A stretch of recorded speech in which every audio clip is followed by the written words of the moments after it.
Hello and welcome. My name is Harpreet, and in this video, I'm going to show you how to disallow a user from making successive state changes. The application of this is in a scenario where you have peer review approval.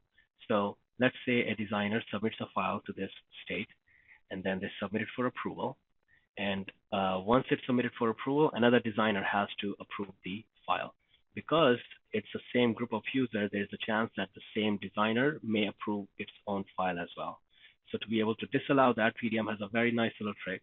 All you need to do is just go to the transition, you add the group of interest here, so the designers, and then for that you permit the transition. You also disallow sequential state changes.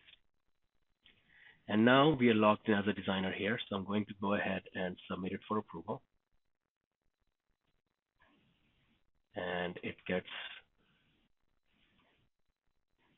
submitted for approval. It's in waiting approval now. Let me go ahead and now try to make the same change state. It says no rights to change state. Now I'm going to go outside and I'm going to log in as a different user belonging to the same group. So let me go here. I'm going to log off.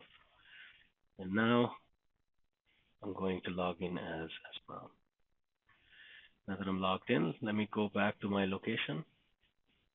And here we have this file. I'm going to select it, change state, pass to approval, and I'm able to successively pass the approval.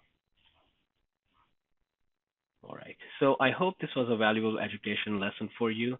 For more information, please go and check out our website at cadmicro.com or follow us on our social media. Thank you very much. Have a great day.